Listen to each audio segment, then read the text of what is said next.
Ayun, Solar Africa 500 watts. Mabibili to sa mga online. Bali, eto, charger na to. Charger na siya. Tapos inverter pa siya. Dual na siya. So, pwede nyo siyang ipang-charge ng mga battery ng mga sasakyan. Kung wala kayong charger ng inyong sasakyan, ito na yung pinaka-charger ninyo. Isasaksak nyo nga lang siya sa 220. So, meron tong saksakan sa likod. Ayan. Saksakan. Tapos, ito naman yung papunta sa battery niya.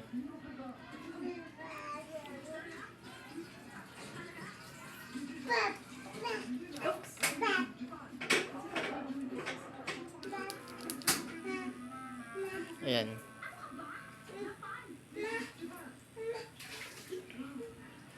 $12 siya.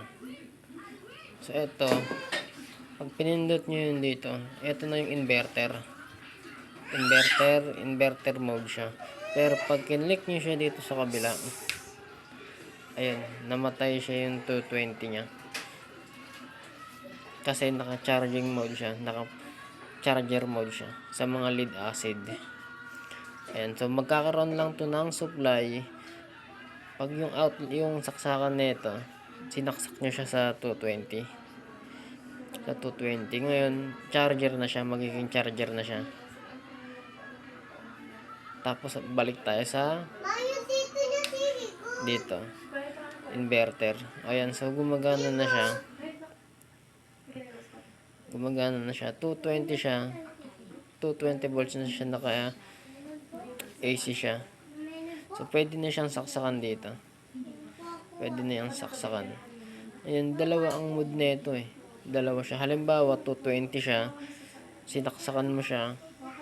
Tapos, nag-drop ng bahagya yung voltage niya. Pipindutin mo lang to. Itong high.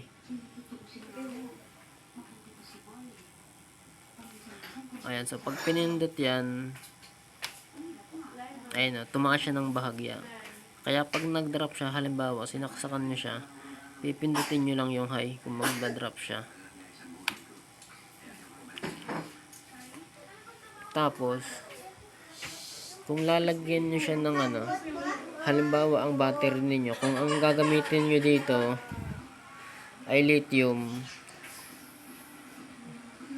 ang lithium kasi maabot ng 14 eh. Ito parang hindi siya halos yata o konti lang. Pag nag 14 volts siya, pag 14 volts ang magiging supply nito sa battery, ang karaniwang mabilis nasisira dito yung pan. Ito.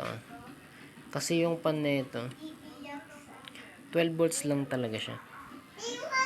Kaya pag nag-over voltage kasi, ang sisirain niya ay itong pan. Nasusunog yan sa loob. Kaya kung sakaling makakuha kayo nito at nasunog yung pan, mga moy usok siya, mga moy siya, mga moy sunog. Ito agad yan.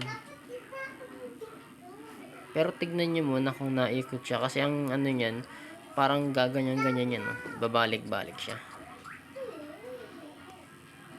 Ayan.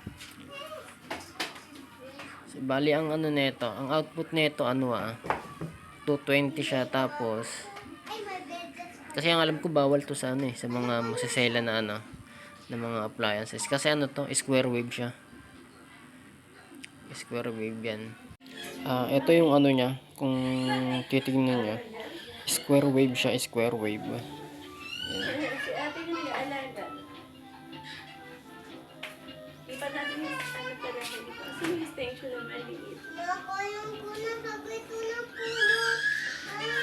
Pero kung gusto nyo, itong pinaka board nya, napapalitan yan, meron niyang nabibili sa sa online. Siya, pang 300 watts siya, meron siya mabibili. Saka yung watts nito, ang nakalagay kasi dito siya, nasa para 500 watts siya. Pero ang estimate dito, hindi siya halos sa abot eh. Parang hindi siya mga kalahati. Ganun. So bali ito, ginagamit ko lang siya sa TV at ilaw.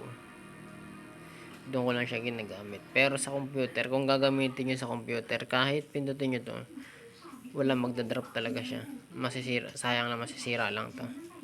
Pero kung yung mga appliances nyo, mga mamahalin, huwag nyo nang gagamitin to.